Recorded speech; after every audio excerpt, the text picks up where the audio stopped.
We are host to the Excellence in Corporate Governance Awards annually. I therefore challenge the chartered governance and accountancy professionals to partner us in government.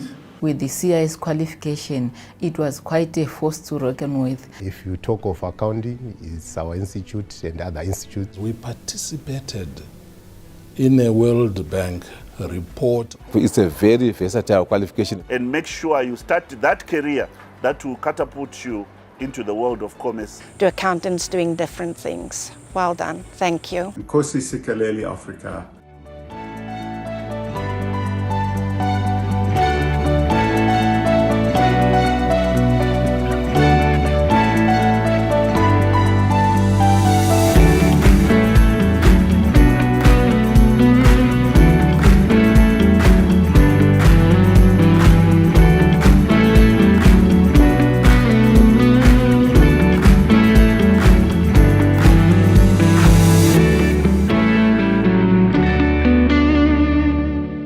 The year 2021 is the golden jubilee year for the Chartered Governance and Accountancy Institute in Zimbabwe, previously known as the Institute of Chartered Secretaries and Administrators.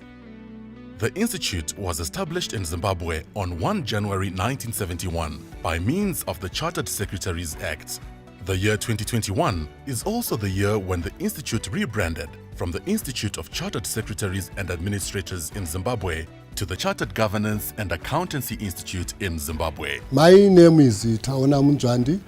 I am the Institute of Chartered Secretaries and Administrators in Zimbabwe President, running my second term, which has coincided with our 50th anniversary and rebranding. We have been training governance professionals and accountants in Zimbabwe since our inception in 1971.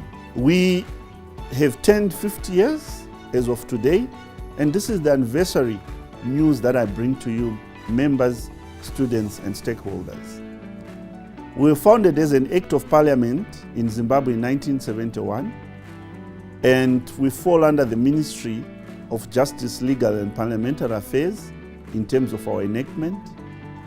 And as you would have known, recently the Cabinet approved our objects of operations and also the name change in line with the CGI Global. We are part and parcel of the CGI Global, which has 9 divisions and more than 40,000 members. Our vision is to become the professional body of choice in the development of leading practitioners in governance and accounting. A golden jubilee is something which I think if you look back 50 years, it's a lot of time and a lot has happened. As an institute, we have got a huge impact on individuals, on the economy, on various sectors.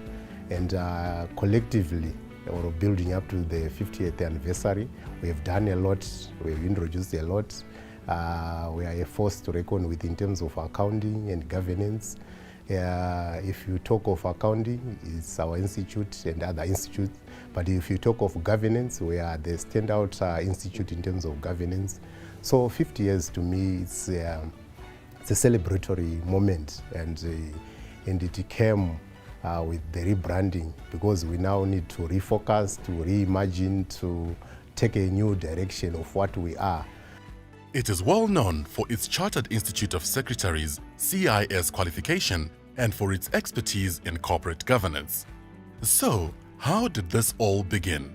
The institute is part of a global institute which was founded in the United Kingdom in October 1891 as the Institute of Secretaries to represent the interests of corporation secretaries who had emerged to govern the administration of joint stock companies. This followed the introduction of limited liability companies in 1855. A royal charter was granted to the institute in 1902, making it the Chartered Institute of Secretaries. In 1902, the Chartered Institute of Secretaries rebranded to include the charter. We were given a royal charter then, and it became the Chartered Institute of Secretaries. Again, it evolved because of the need to differentiate ourselves There was the administration bit that was added to the qualification, and it was rebranded in 2004 to become the Institute of Chartered Secretaries and Administrators, ICSA Global, and hence ICSAs in Zimbabwe. In 1992, before 1994, the Zimbabwe division was, like I said, part of the Southern African division, and that meant the examinations of the institute that were written in Zimbabwe were set and supervised by the Southern Africa division.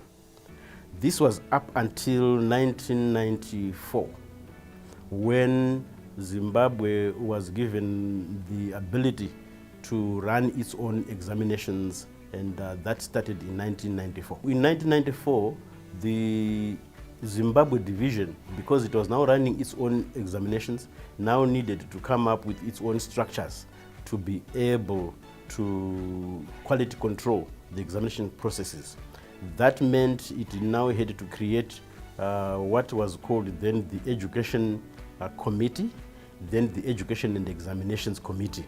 These are the committees that would appoint the examiners and supervise the work of the examiners and moderators, and how the institute's education process was being done or carried out.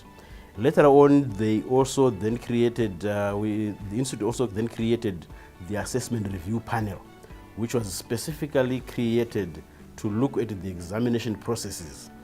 That was after recognizing that there was need to separate the education and the examination assessment processes. So the assessment review panel was now the panel that would then go through to look at the examination standards that were being written by the students in Zimbabwe.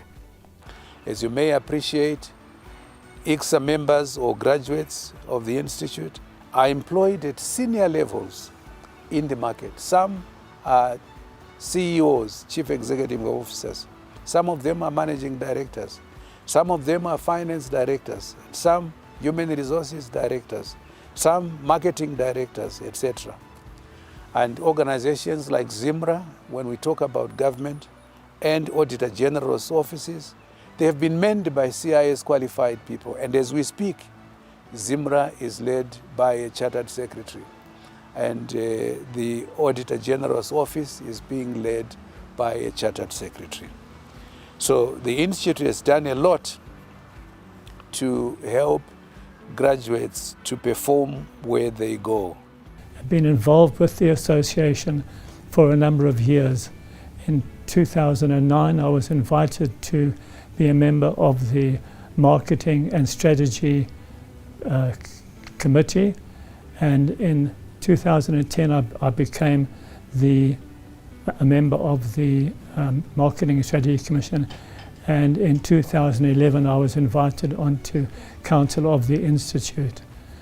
In 2014 to 2015 was the year that I was the president of the Institute, and during that period I attended 2 meetings of the Corporate Secretaries International Association.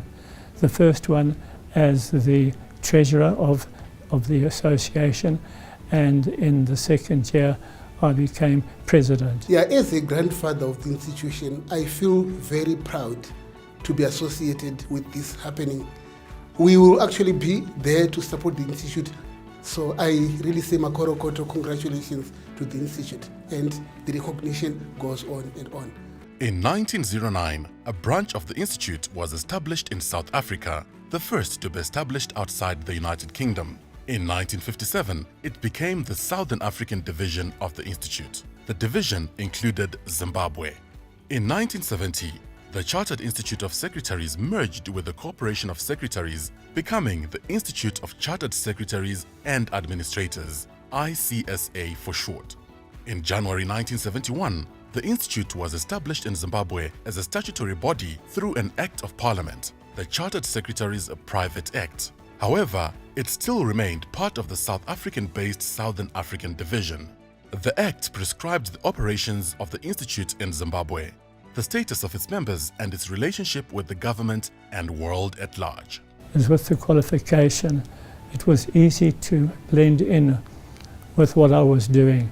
And that's why I feel that anybody who wants to have a career as a Chartered Secretary will do them a world of good, because they will be able to do many, many things. I qualified as a Chartered Secretary in the year 2002, a journey which started in 1998 when I was a clerical staff in somewhere down there in the Caribbean.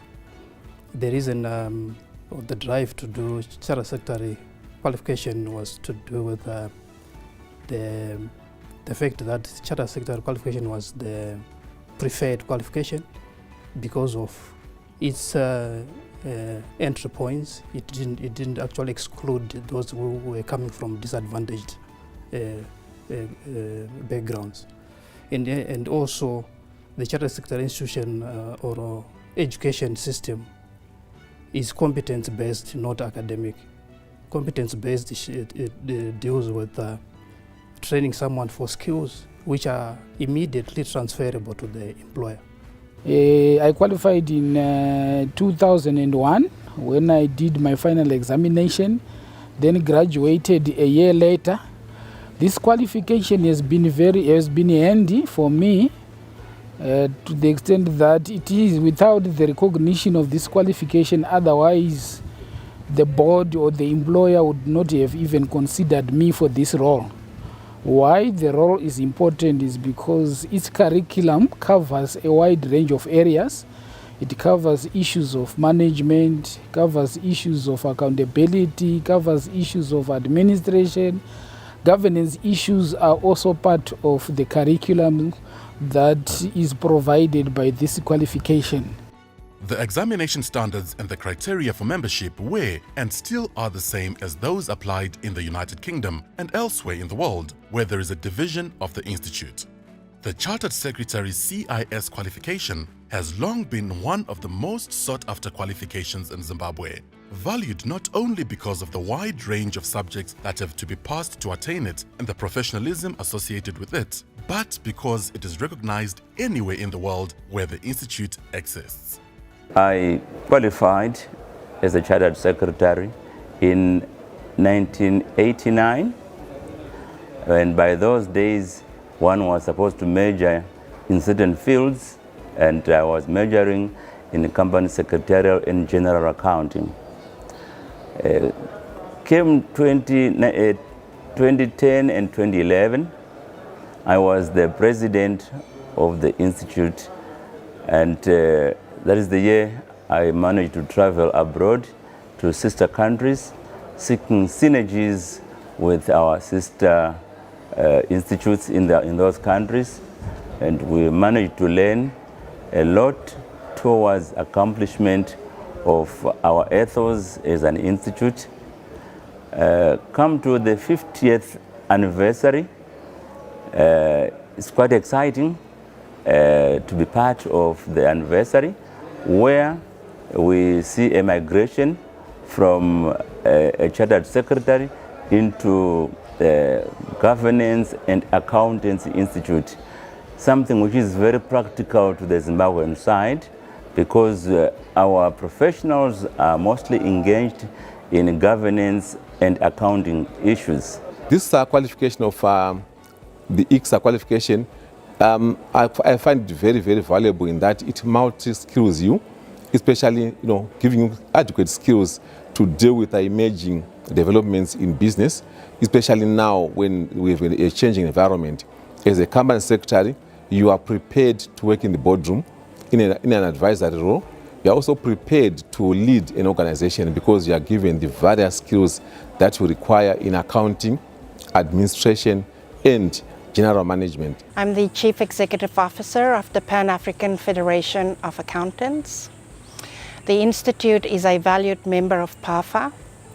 At PAFA, our mission is to strengthen the accountancy profession and the voice of the accountancy profession in Africa.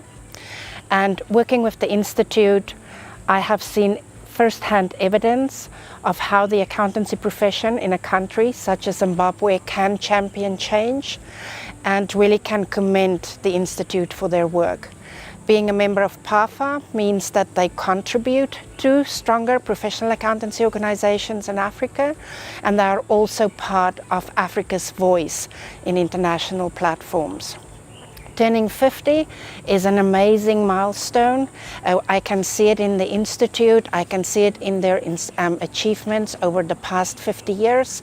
I am forever grateful that they opened their doors for professional accountants, and I wish them the best for the next 50 years as they are going to move their members from accountants doing the same things to accountants doing the same things differently to accountants doing different things. Well done. Thank you. The CIS qualification has been very useful in that it opened a lot of doors for me. Having qualified in 1992, I realized by 1995, I then got a senior position in one of the pension funds, and I never looked back. From that, 3 years after qualification, I was now second in charge, which then means that the set of skills I had acquired through the qualification of the Institute built a lot of confidence in me and brought in a lot of versatility in me, and now, having operated of the 29 years, I've been a member of the Institute. 26 of those I've been operating at senior management level. I started working for the Institute in 1991 as a clerk in the examination department. Later on, I was promoted to be the members registrar. Through my time, I've gone through, or I've participated in many graduation ceremonies, and I saw Mrs. Chiri, the Auditor General, graduate. I also saw Mr. Alex Membere graduate. My name is Fungai Manyika. I joined the Institute, it was in 1994. Also this year, this is my 26th year with the Institute. I'm very happy working for the Institute. Akatanga basa panapa 1996. Nakati join na ichiri kunzi Dzidzo House. Dzidzo House yanga yakazvimirira iri yega. Panga paine CIS neZimbabwe Institute of Management. Inini ndaishanda mugarden. Ndakatanga ndiri segarden. CIS yaipofera. Yaiunza vanhu vakawanda vaiita accounting. Vese magavhena vakauya pano, vakatobva nepano, nemamwe ma-MP akatoitawo CIS pano, zvichienda zvakadaro. Iko zvino ndiri kufara kuti kusvitswa 50 years anniversary ndiri pano, ndiri mupenyu, chinhu chakanaka. In January 1992, the Institute in Zimbabwe was granted autonomy as a fully fledged division of the International Institute. Today, in addition to the Zimbabwe division and South African-based Southern African division, there are divisions in Australia, Canada, New Zealand, Hong Kong, Malaysia, and Singapore. The Institute in the United Kingdom and Ireland is now considered a division of the Institute, representing and supporting members in the United Kingdom, Ireland, United Kingdom dependencies and associated territories, as well as members in any other country which does not fall under any of the other 8 divisions. The 9 divisions, including the Zimbabwe division, are all represented on the Institute's International or Global Council. In 1980, the Institute in Zimbabwe established the Foundation for Business Studies to bring practical business education within the reach of those who did not yet qualify academically for the Institute's qualifying course. In 1971, we were still in a war situation. We got our independence in 1980. There was need for us to capacitate and make sure that the players that are employed and actors in the economy are professionalized. And this is where the Institute came in and qualified CIS members, and most of the government departments as well as private, you'll find a CIS member qualified to run some of those departments. When I qualified in 1991, I was on the first level of management as a deputy director. Then subsequently, I moved up and I was being propelled by this qualification. I had my basic degree, accounting degree from the University of Zimbabwe, but now added on to that with the CIS qualification, it was quite a force to reckon with, and I quickly moved up the ladder. And I'm sure these are the qualifications that were looked at when I eventually was appointed to be Auditor General. The CIS qualification has been a strong qualification. It was actually the in-thing qualification during our times. The foundation's name was changed in 2007 to the Institute of Business and Accounting Studies, IBAS. IBAS offers a certificate, diploma and higher diploma. The IBAS diploma and higher diploma are stand-alone qualifications. Those who obtain the certificate can be enrolled for the CIS course or proceed to study for the diploma course, which equips them for mid-level accounting and administration positions. The higher diploma can be used for tasks up to or past the level of an assistant accountant, audit technician, or junior managerial and administrative officer. It is equivalent to Part B of the ICSAZ qualifying scheme and can be used to apply for exemption from that part of the course by those who wish to pursue it. So our members and students have got expertise in governance and accountants and uphold international best practices and ethical standards that has contributed in both public and private sector businesses as well as in the economy. I enrolled for this program in 2011 after I completed my studies about in 2008. Yes, the institute, when we were still young, we were admiring people who have qualified, the like of Dr. Gono, there are a lot of people who have been achieving milestones using this course. In 2019, the Institute of Chartered Secretaries and Administrators changed its name to the Chartered Governance Institute to reflect the broadening of the professional support it provides to those in governance roles. The global body is now known as the Chartered Governance Institute Global. The rebranding also came with a new logo reflecting the name change. The qualifying course for the Institute of Chartered Secretaries and Administrators in Zimbabwe differed from that of most other divisions in that it offered training not only in governance and administration, but in accountancy. Those who obtained the Chartered Secretary qualification were and are eligible to register through the Institute as public accountants with the country's Public Accountants and Auditors Board. It joined the board in 1996.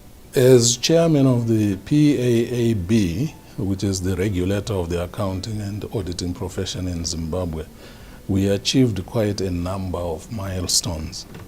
The first one was we participated in a World Bank report on standards and capacity, in brackets ROSC, which was a survey regarding the quality and standards of education in that sector in Zimbabwe.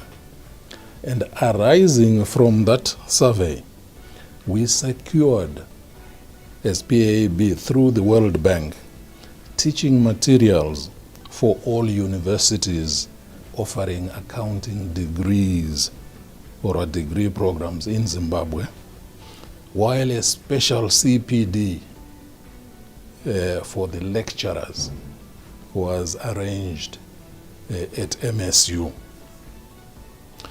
We also embarked on a capacity building of the Parliamentary Public Accounts Committee in 2010.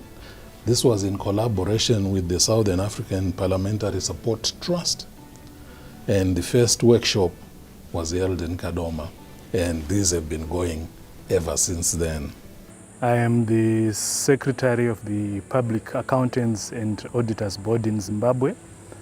The Public Accountants and Auditors Board is the regulator and oversight body for the accountancy profession in the country. We are responsible for defining and enforcing ethical practice among registered persons. We are responsible for prescribing accounting and auditing standards for use in Zimbabwe. We are also charged with the statutory mandate to monitor the compliance with applicable standards by registered accountancy professionals in the country. We work with government ministries, departments, and public sector entities in many ways in line with our mission to sustainably promote and advance the efficient administration of industry, commerce, and the public sector using modern technology. Testament to this is our relationship with the Zimbabwe Republic Police in the area of forensic accounting. We recently signed an MOU to provide training to members of the police force in forensic accounting. We also have signed a memorandum of understanding with universities to provide versatility in our qualifications to our members. Recently, we signed an MOU with the Harare Institute of Technology to collaborate in the area of forensic accounting, auditing, and cybersecurity. We are proud to offer diversity in our qualification to produce experts who can adapt to the changing business environment. In this light, we have introduced diplomas in governance, risk and compliance. The GRC diplomas are aimed at providing governance, risk and compliance knowledge and skills to practitioners in all industry and sectors of the economy. The first of such GRC diplomas is the one we launched recently, where we collaborated with the Deposit Protection Corporation of Zimbabwe and the International Compliance Association from the UK. I therefore invite you all to partner with our new brand, Chartered Governance and Accountants Institute in Zimbabwe, the home to professional governance and accountants. In November 2020, it became an associate member of the International Federation of Accountants, IFAC.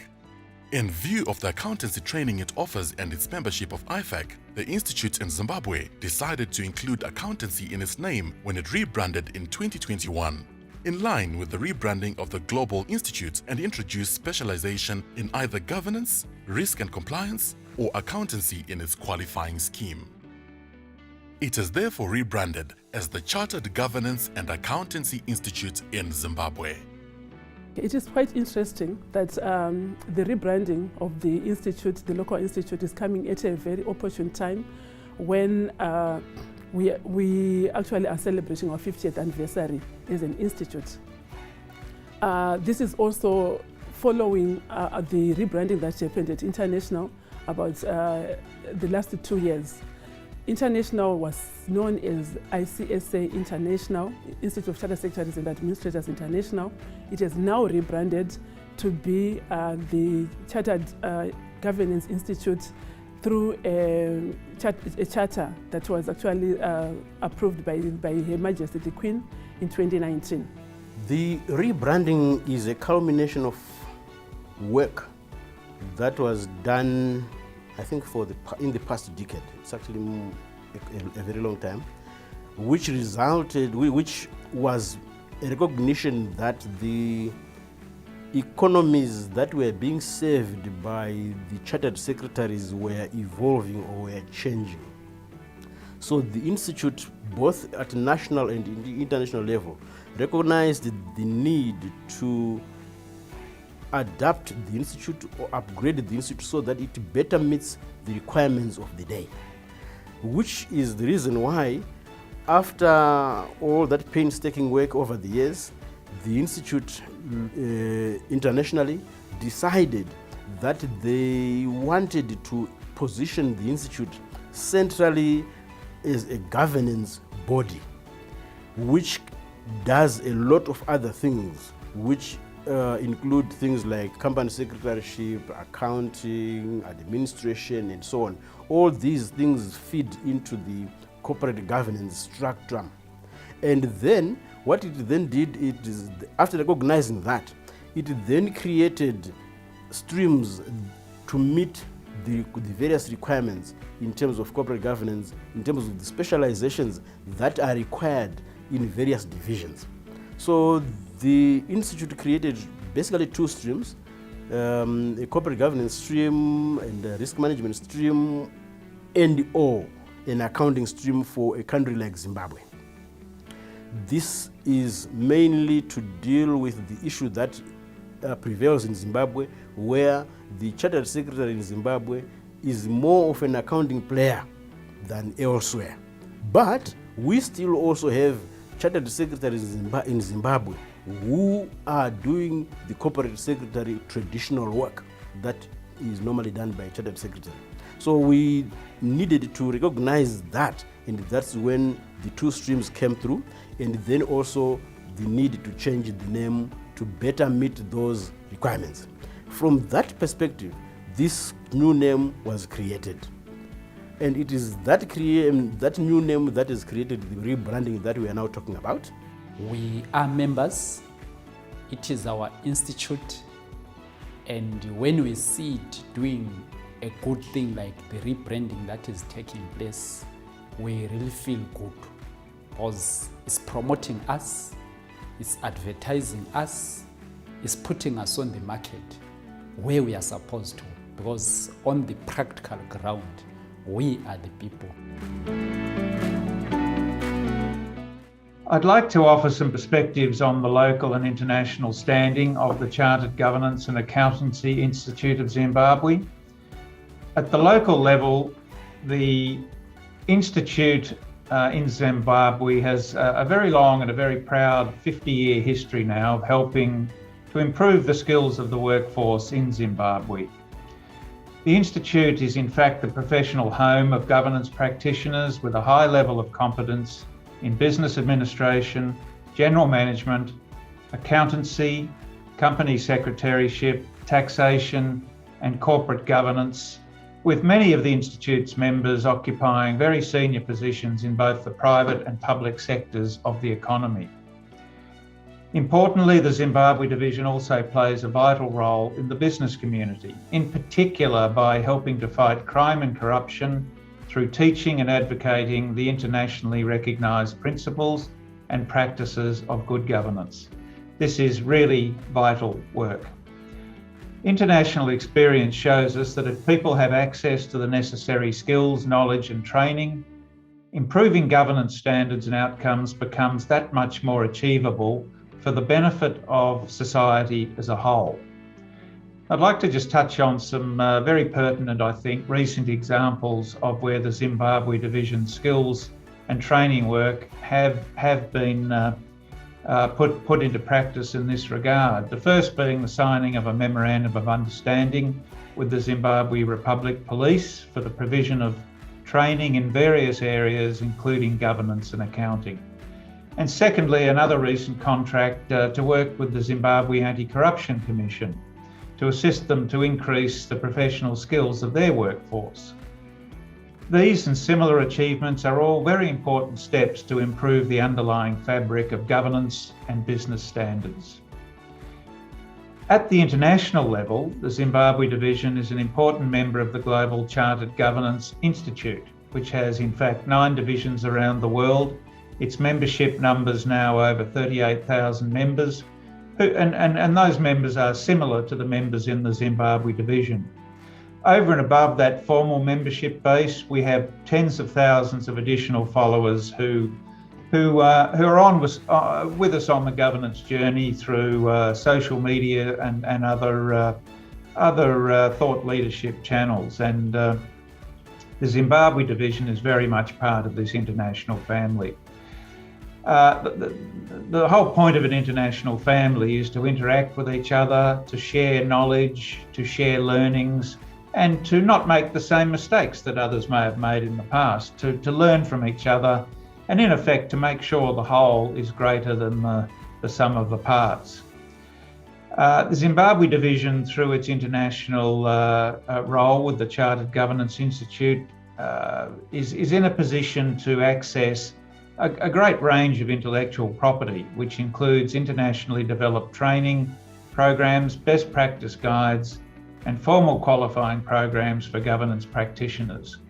These are all of an international standard and focus on governance goals and the current best practice across the world. Greetings from the Chartered Governance Institute of Southern Africa.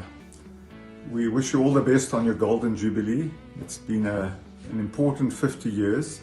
As many of you will know, Zimbabwe was part of the Southern African Division until 1991, when it became a division in its own right. And over the years, we've always had close bonds, and we hope to continue to strengthen those bonds.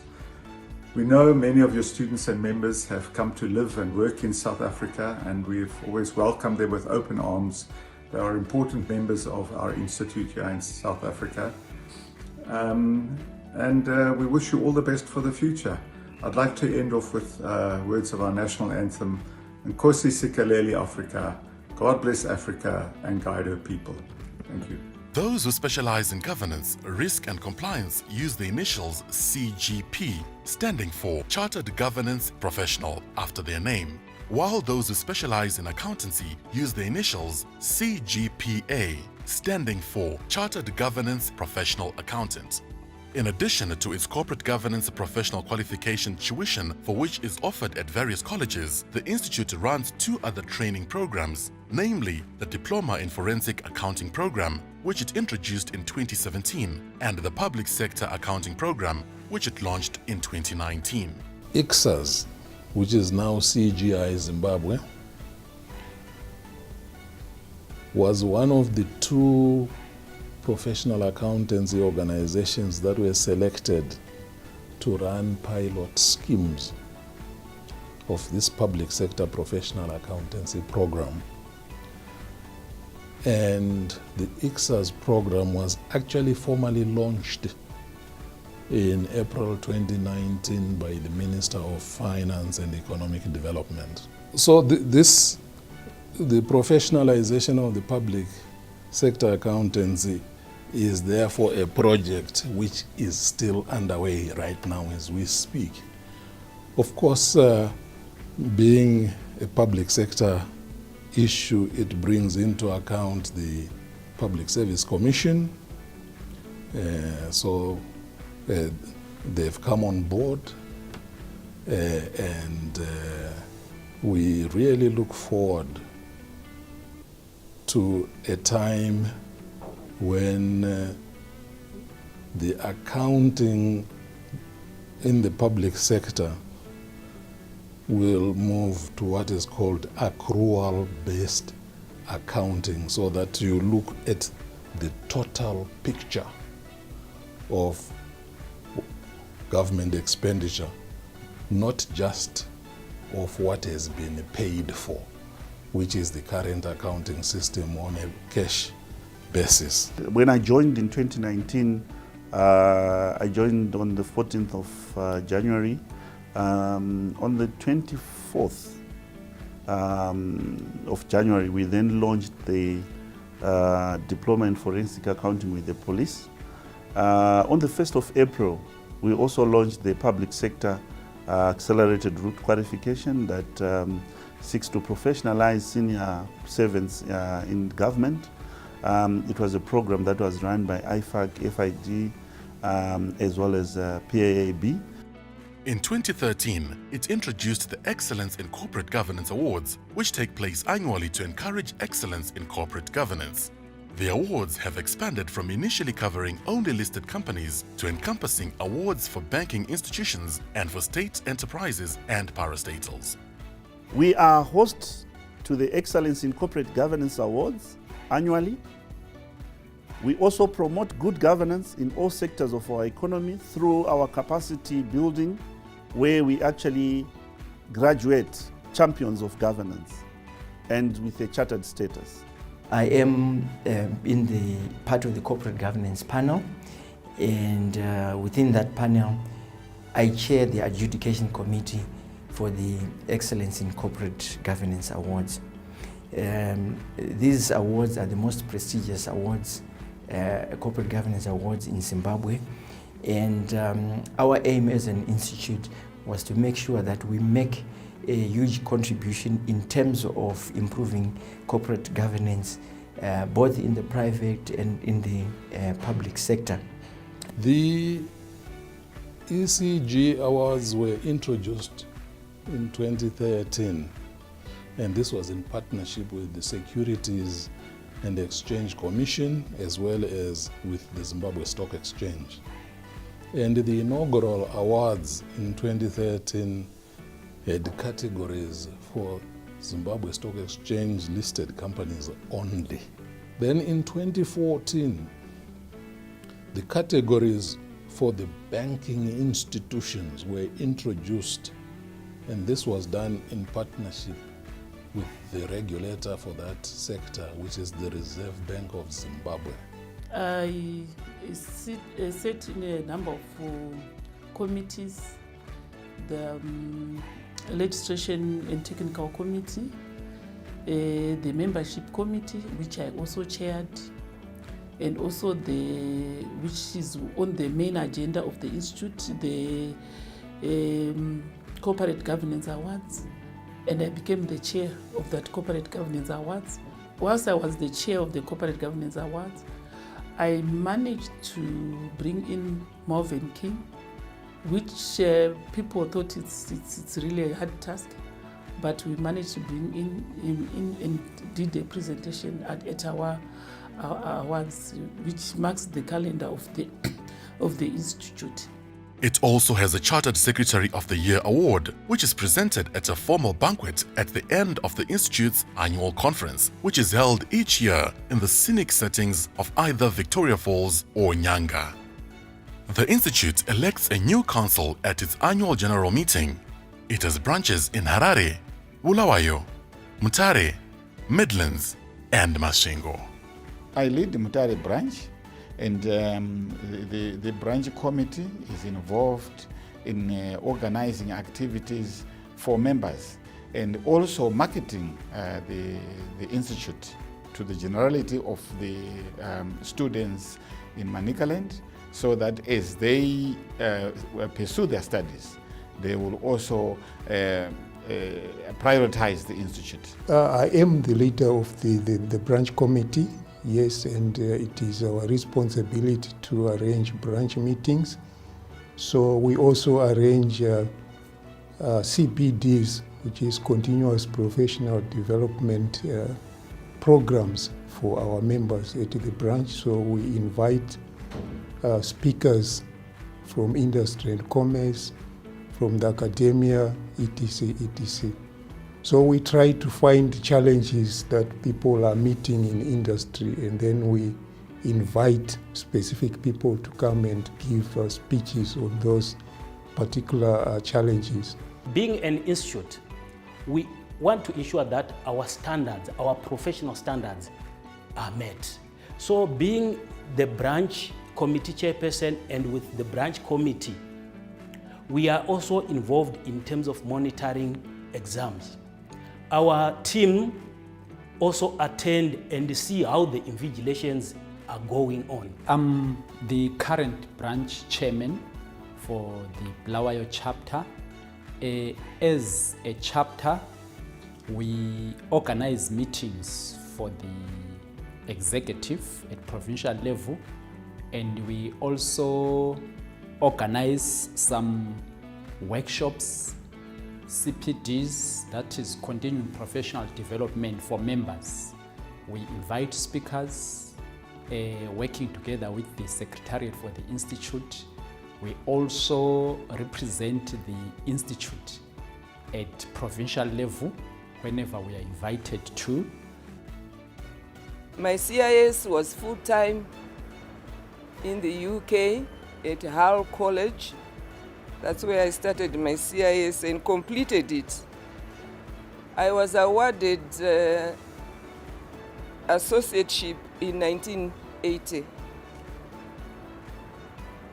I was the first black woman to attain fellowship of the Institute in 1986. I want to also say that, it was a privilege for me to attend this fellowship.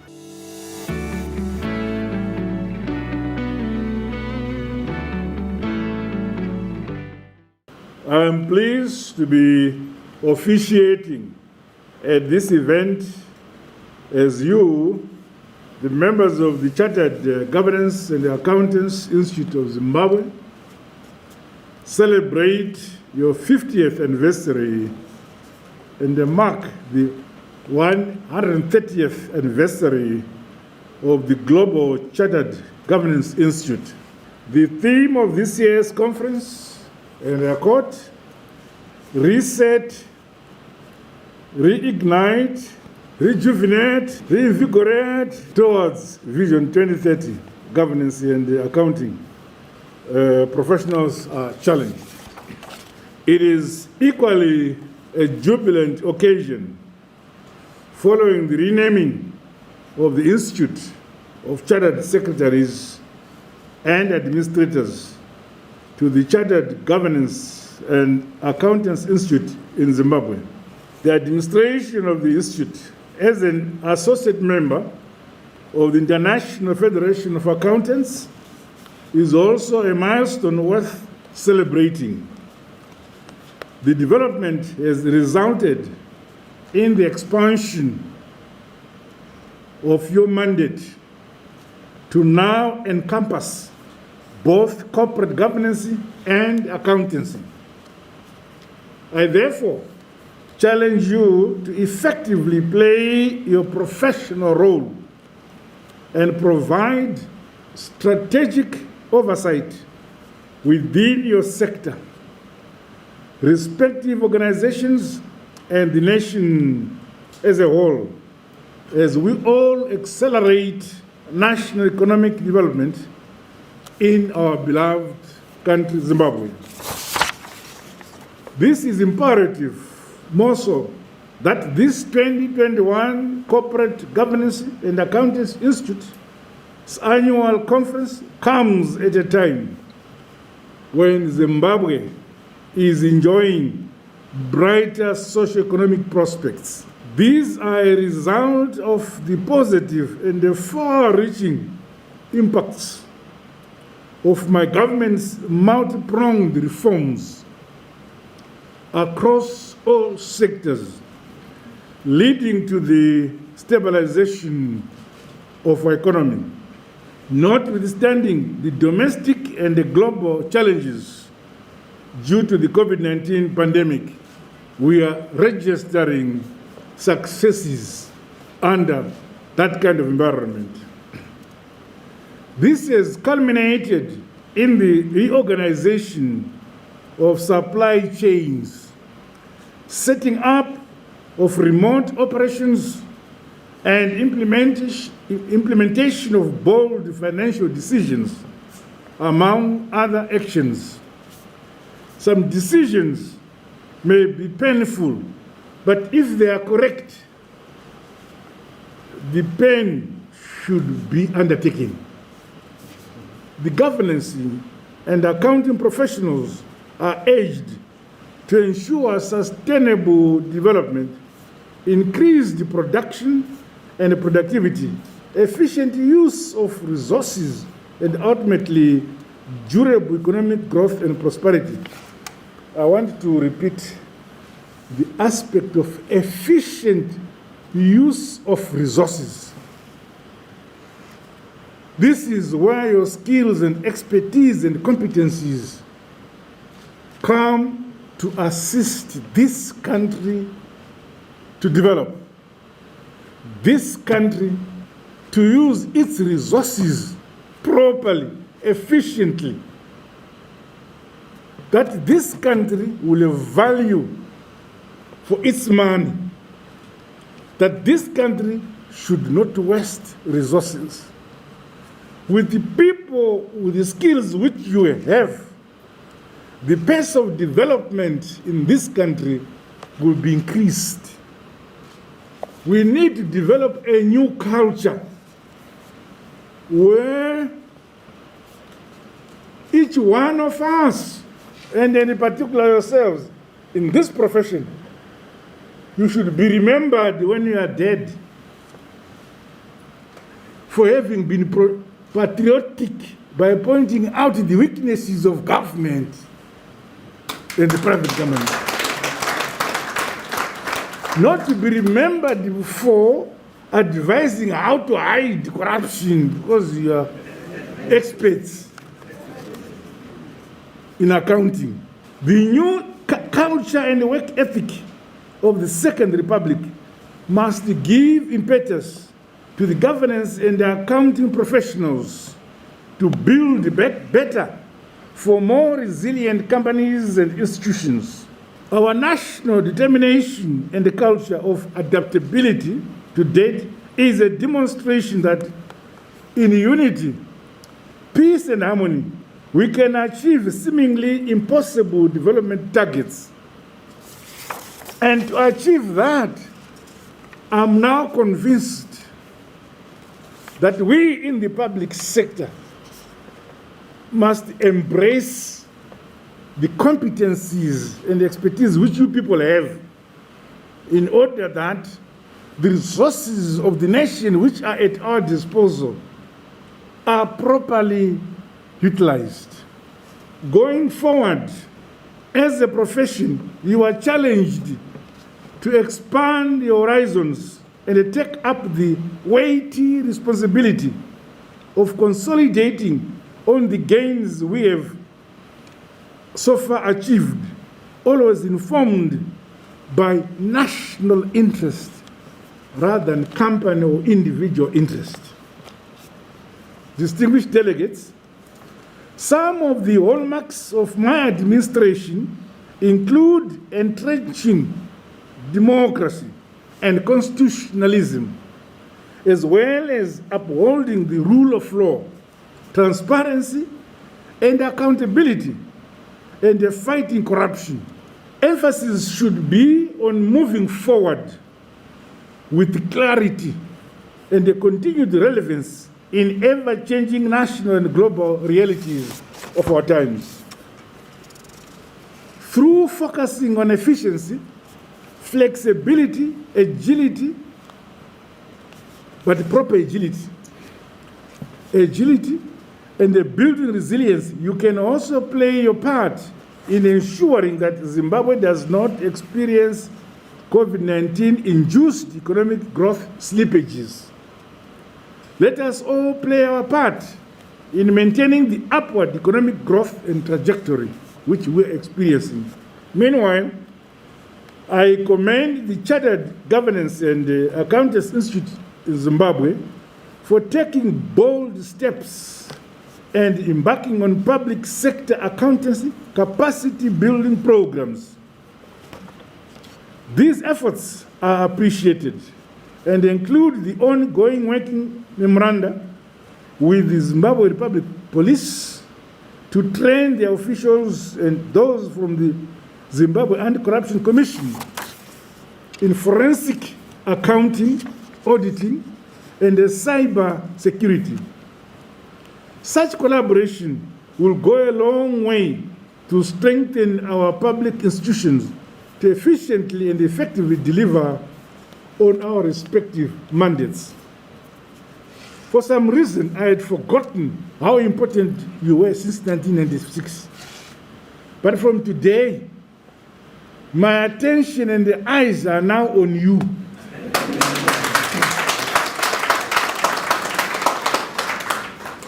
There should be robust cooperation between you and the public sector and government.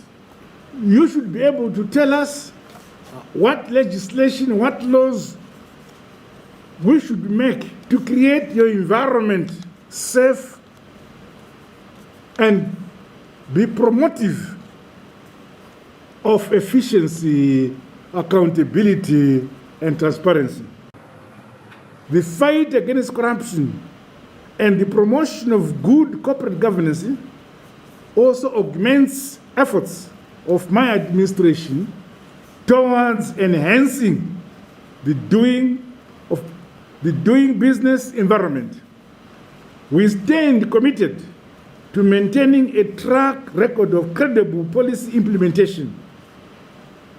My government is determined to apply the corporate governance principles enshrined in these and other legal instruments in all our public sector entities to enable them to be viable, efficient, and to positively contribute to our economic development. We must have the competencies which I now know you people have, contribute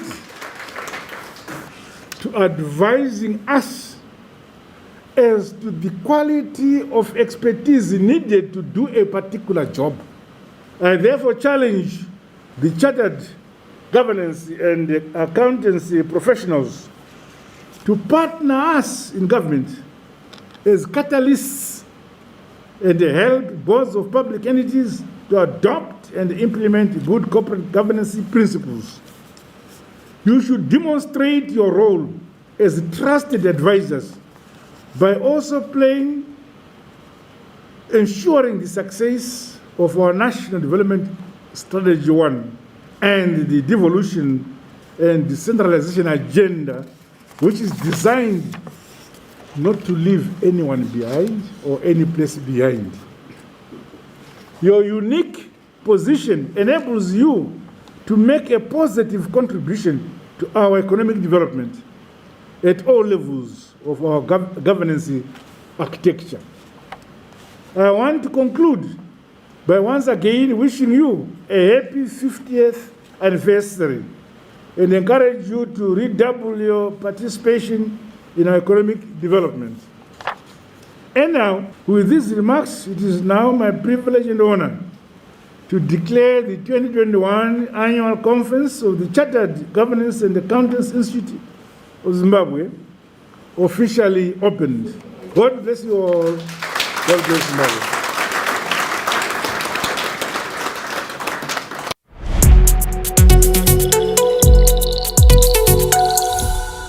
We are now the Chartered Governance and Accountants Institute in Zimbabwe, formerly known as the Chartered Institute of Secretaries and Administrators in Zimbabwe.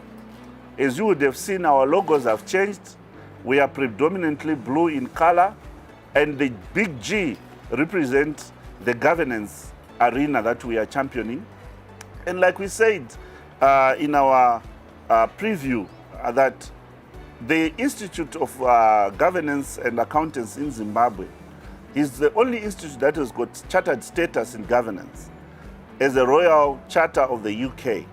And being part of the global family, we've got the local presence, but with the global reach. Our members can now qualify as chartered governance professionals. They can now qualify as chartered governance professional accountants. And just being part and parcel of PAFA and IFAC, as well as PAAB, you have a fully fledged accountant in your own respect who can operate in anywhere in every part of the world. We are challenging you that as we start the next 50 years, the professionals that are qualifying now, you have got the baton. You have heard from legends like Mrs. Chela, who sits on various boards. You have heard from legends like Rick Summers. You have heard from legends, even from the previous CEO, on how the institute has transferred or transcends. We are challenging you now to take the institute into the next 50. And I'm sure that by the time you are celebrating your centenary, you will remember that there were people that put this foundation, and you need to guard the reputation of the Institute in good stead. The Institute represents good corporate governance institution. It represents integrity, it represents transparency, it represents accountability. And we are saying, take what you have learned, take the competencies and skills back into commerce, back into corporates, in the public sector, to make sure that you influence transparency, you influence accountability, you bring in integrity within the organizations that you work. Above all, to contribute meaningfully to the development of the economy and work with the government, work with private sector in terms of making sure that you capacitate the workforce in Zimbabwe, so that all the blueprints that are coming out are actually attained and the goals are achieved. And as we speak right now, we are moving towards Vision 2030, an upper middle income economy by 2030, and ours is a very vital cog in the development and achievement of those goals as enunciated by our president. As I part ways with you, I am encouraging each one of you to take note that the Institute has changed. We are now going to concentrate on the two pathways. So CPDs, in terms of continuous professional developments, those that are in the accounting and auditing field, you receive your specialized continuous professional development workshops and training in that area. Please get in touch with the Institute and get to know what is in store for you. As for the chartered governance professionals, who are predominantly company secretaries, risk managers, compliance officers, etc., please again take note that your continuous professional development has been tailor-made to make sure that you keep abreast with the international trends and events that are happening around in terms of governance. Ladies and gentlemen, we do have other courses within the Institute. The Governance, Risk and Compliance course is one, and we also have the DIFA, which is the Diploma in Forensic Accounting, that is also on offer. And also we have IBAS, your your Institute of Business and Accounting Studies, that you can get all the information that you'd want and the training of being a technician in terms of accounting. So as we speak right now, the Institute is open, the courses are being offered, we are enrolling and making sure that all the government departments, whether public sector, central government, local government, private sector, can access us at Zidzo House, Corner Nelson Mandela Avenue, as well as E.D. Mnangagwa Road, there in Eastleigh. Come, talk to us via the phone, contact us on social media, give us a call today, and make sure you start that career that will catapult you into the world of commerce and industry with success. I thank you.